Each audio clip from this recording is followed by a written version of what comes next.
Siones selaku dosen sosiologi agraria dan juga rekan-rekan untuk kesediaannya sampai dengan siang ini.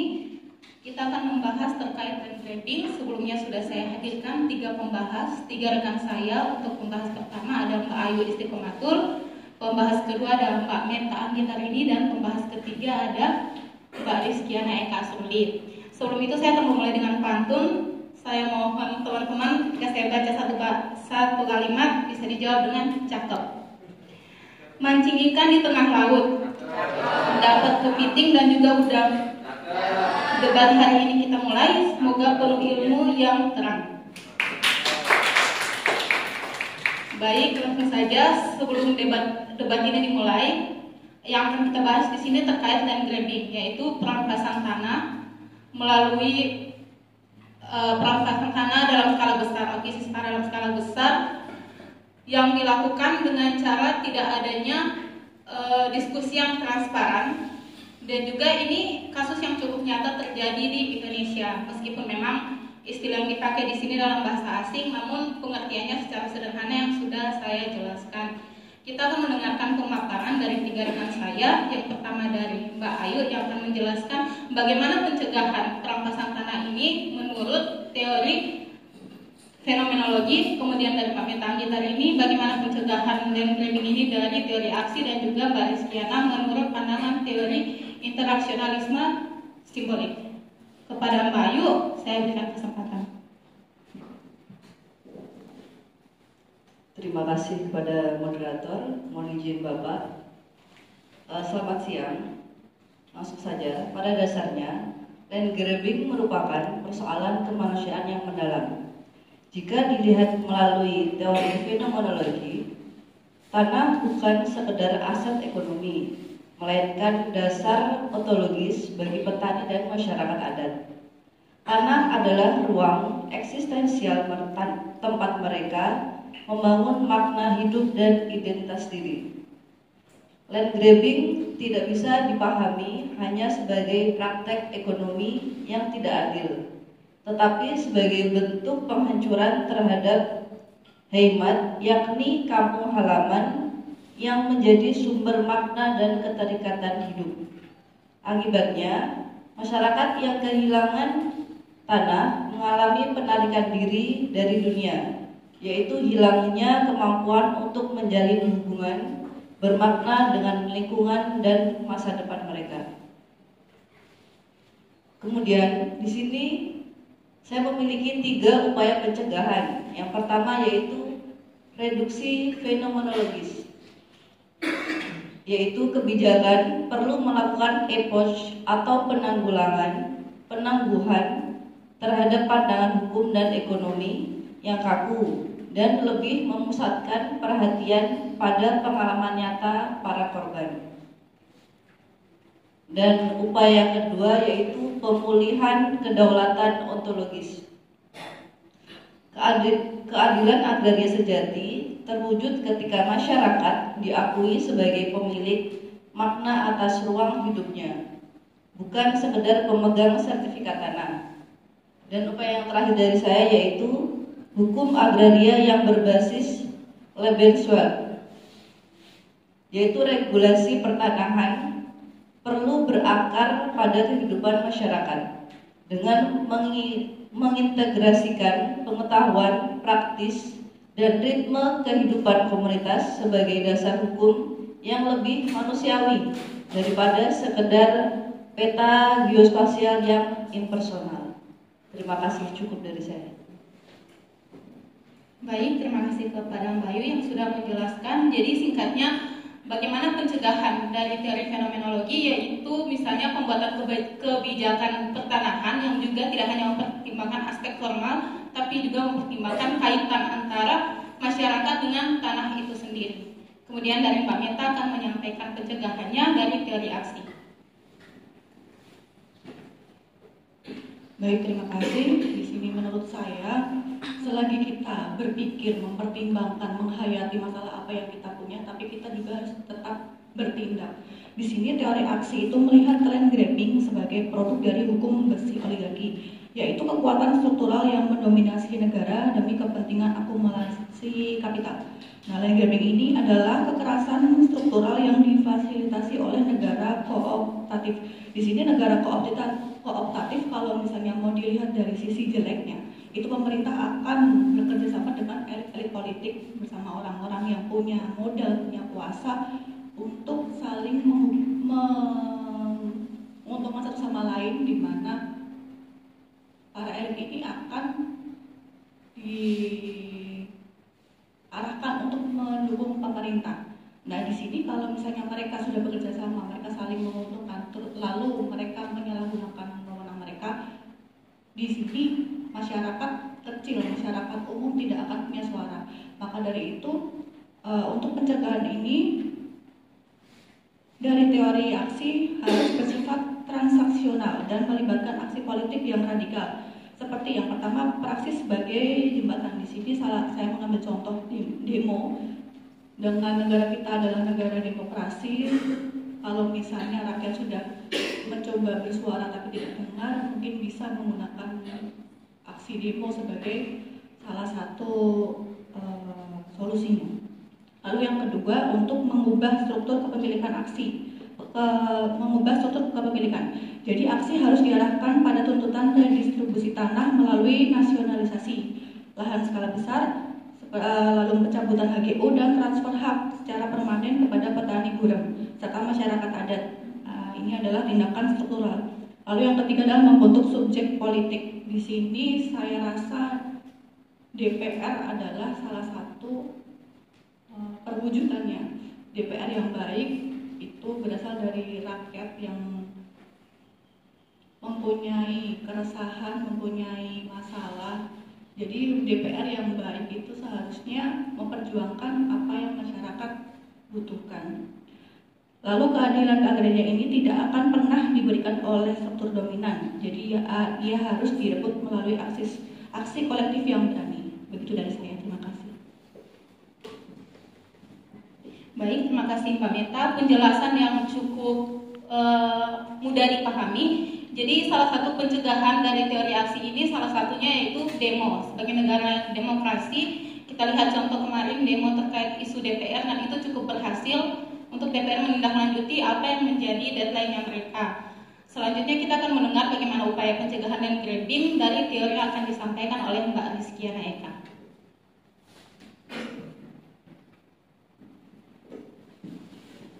Terima kasih atas waktunya. Di sini saya memandang land grabbing sebagai kemenangan dalam perang semiotika atau perang makna atau perang cara pandang atau bahkan penggiringan opini.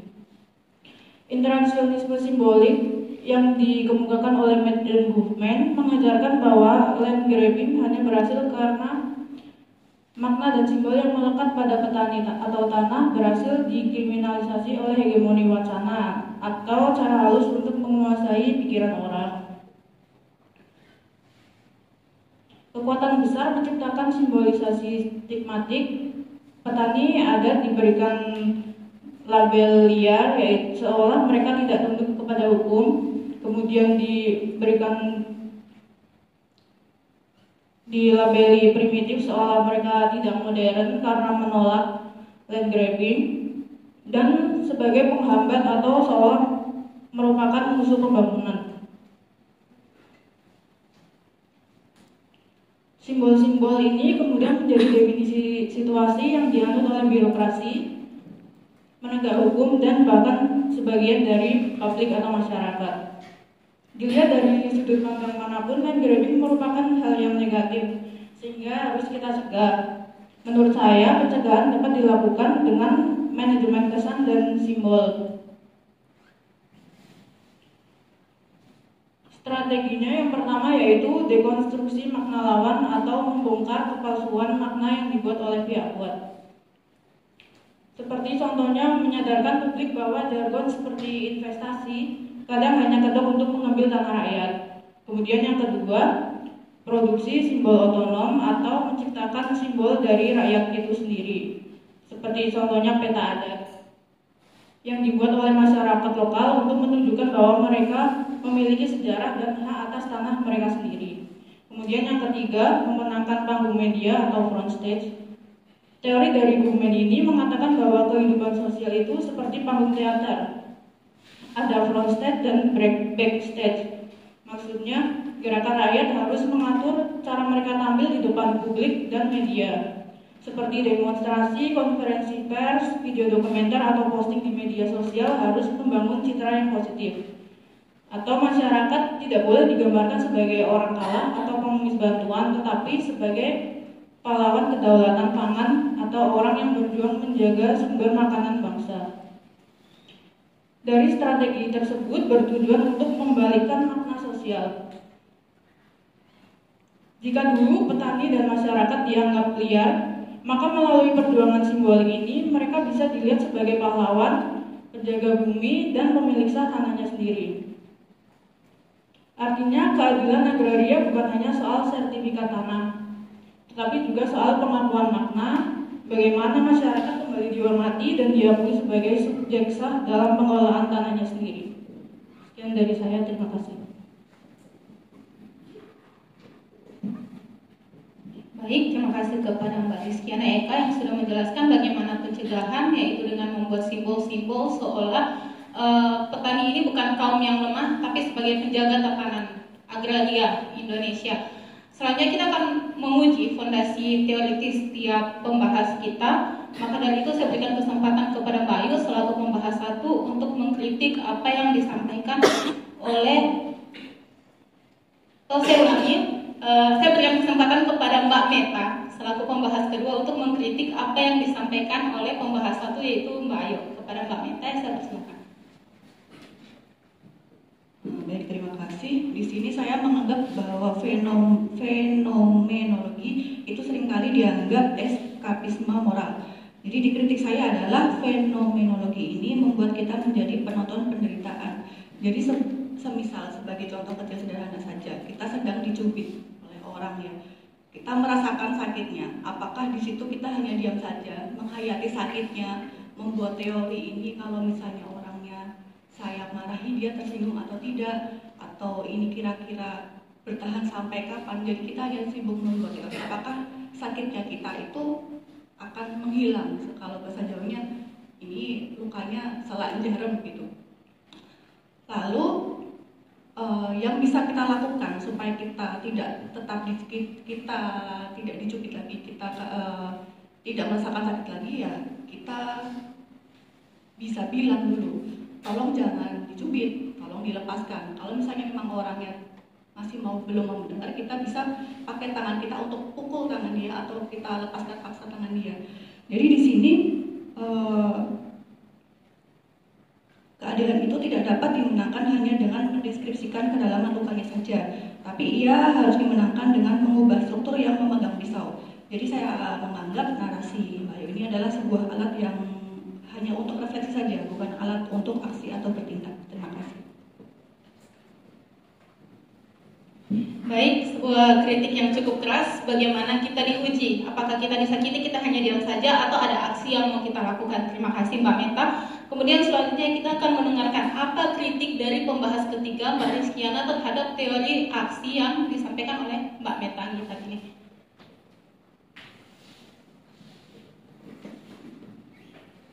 Baik, menurut saya teori aksi dari Mbak Meta ini terlalu terikat pada determinisme kelas dan ekonomi.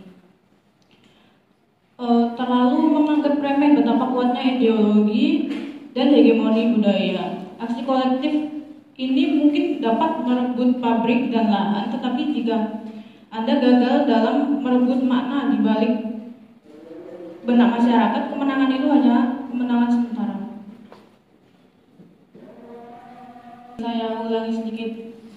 Aksi untuk kritik saya kepada mahasiswa 2, Mbak Meta.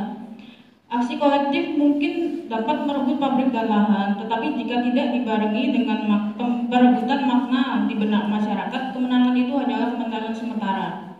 Seperti contohnya, masih banyak petani miskin yang justru mendukung era kapitalis. Kenapa? Karena simbol-simbol seperti kemakmuran palsu dan agama yang dimodifikasi telah menciptakan kesadaran palsu yang menumpulkan niat dan aksi. Aksi tanpa dekonstruksi ideologi hanyalah konfrontasi fisik yang rentan dibubarkan oleh narasi seperti stabilitas dan hukum. Terima kasih.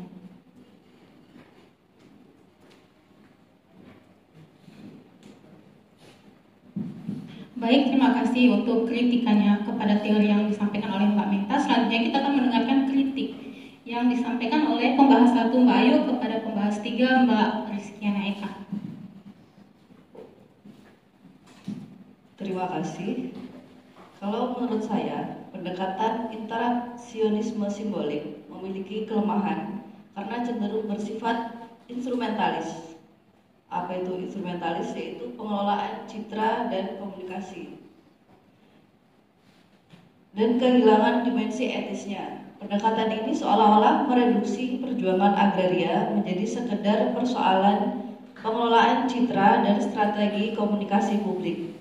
Bila tujuan utama kita hanyalah menciptakan simbol yang menarik atau viral, keadilan agraria sejati tidak terletak pada keberhasilan membangun citra, tetapi pada pemulihan hak-hak yang sesungguhnya. Kebenaran otentik dikorbankan demi sekedar efektivitas komunikasi media. Terima kasih.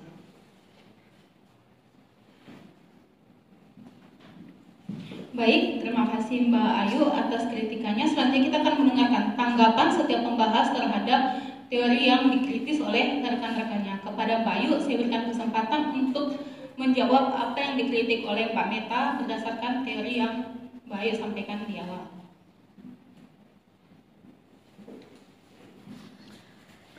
Tuduhan bahwa pendekatan fenomenologi bersifat pasif adalah kesalahpahaman besar. Justru fenomenologi memberikan dasar yang memperkuat tindakan nyata. Mengapa tindakan Kak Meta memiliki arti penting? Karena di baliknya terdapat jiwa yang terluka atau kehilangan. Karena tidak menolak aksi, kami menyediakan arah moral bagi tindakan itu. Nah, aksi yang dilakukan tanpa refleksi, tanpa penangguhan terhadap penghakiman kekuasaan, hanya akan melahirkan bentuk kekerasan baru. Tujuan kami bukan sekedar memenangkan perebutan kekuasaan yang hampa, melainkan memulihkan eksistensi manusia agar kembali memiliki makna dan hubungan otentik dengan dunianya. Terima kasih. Baik, terima kasih Pak Ayu. Bahwa setiap aksi yang dilontarkan perlu juga adanya refleksi dengan cara yang seperti yang sudah disampaikan Mbak Ayu tadi. Kemudian kita akan mendengarkan apa yang menjadi penjelasan terhadap kritikan dari Mbak Meta. Baik, saya mau menanggapi atas tudingan determinisme itu, bahwa itu hanya berlaku bagi marxisme yang kaku, di mana mereka hanya fokus pada perjuangan kelas dan ketimpangan sosial. Di sini kami membicarakan dua teori aksi kritis yang berfokus pada praksis pembebasan. Kami tidak menolak simbol, tapi kami mengatakan bahwa simbol hanya memiliki kekuatan jika didukung oleh kekuatan material atau aksi. Di sini Mbak Kiki tidak bisa membuat hak adat diakui hanya dengan menayangkannya di TV. Tapi Anda harus juga memobilisasi massa untuk memaksa negara mengakui simbol tersebut atau hak adat itu. Maka aksi memberikan bobot politik pada simbol dari teori ini. Terima kasih.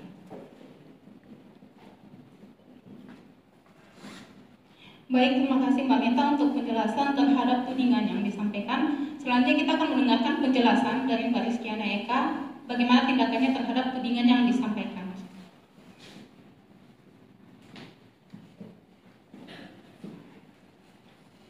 Menurut saya, kritik instrumentalitas dari Mbak Ayu cukup naif di era media ini. Jika simbol penderitaan otentik tidak dikemas dan disebarkan secara strategis, maka ia akan dikubur oleh narasi dari lawan. Kami tidak menjual simbolan cerah. Kami menggunakan strategi simbolik untuk melindungi label otentik Anda dari dekonstruksi oleh lawan. Di dunia politik, persepsi publik seringkali lebih kuat daripada kebenaran yang objektif. Kemenangan citra adalah prasyarat untuk kemenangan material. Terima kasih.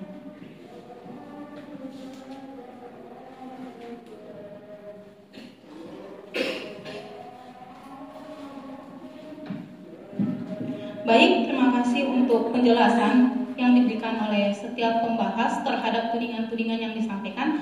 Selanjutnya mari kita bedah sama-sama apa implikasi etis, apa dampak moral dan juga kebijakan terhadap pencegahan land grabbing ini, upaya pencegahan land grabbing berdasarkan teori-teori yang sudah disampaikan oleh ketiga pembahas. Oleh sebab itu saya berikan kesempatan terlebih dahulu kepada pembahas 1, Mbak Ayu, silakan disampaikan. Terima kasih. Nah, sekarang ini kita sedang berhadapan dengan dilema moral yang penting. Sebab ada resiko bahwa proses dokumentasi justru menjebak mereka dalam posisi sebagai korban yang hanya menarik bagi kajian akademik, tetapi tidak memberi kekuatan bagi mereka untuk bangkit. Kemudian karena itu proses dokumentasi seharusnya dikerjakan bersama dengan komunitas yang bersangkutan. Kemudian prinsip dasarnya adalah memberikan hak penuh pada masyarakat untuk mendefinisikan diri mereka sendiri dan menjadikan hal itu sebagai inti dari kebijakan yang berkeadilan. Terima kasih. Baik, terima kasih Mbak Ayu untuk penjelasannya. Selanjutnya kita akan mendengarkan penjelasan dari Mbak Metani hari ini.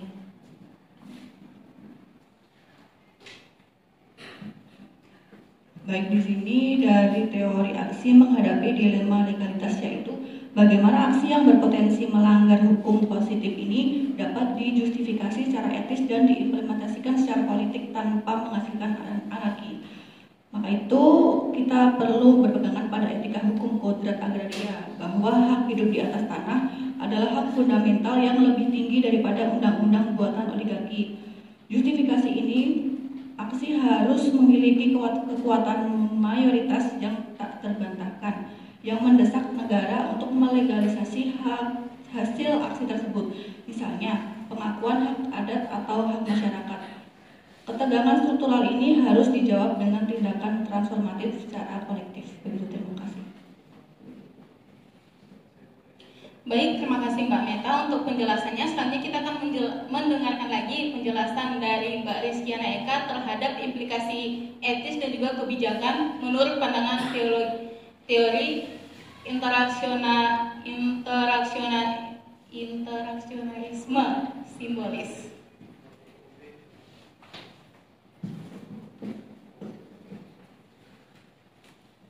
Untuk teori interaksionisme simbolik sendiri menghadapi dilema praktis, yaitu strategi simbolik seringkali bersifat jangka pendek dan rentan terhadap backlash atau serangan balik jika publik menyadari adanya manipulasi. Bagaimana kita membangun kepercayaan publik jangka panjang pada narasi keadilan agraria bila kita hanya fokus pada kemenangan sesaat di media sosial? Oleh karena itu dibutuhkan konsistensi simbolik, yaitu simbol-simbol yang dipromosikan harus selalu berakar pada nilai-nilai yang universal. Misalnya keadilan, kesejahteraan, dan harmoni. Selain itu, juga perlu adanya terintegrasi dengan simbol etis dan simbol kekuatan. Kami menjadikan kredibilitas etis sebagai simbol strategis utama. Terima kasih.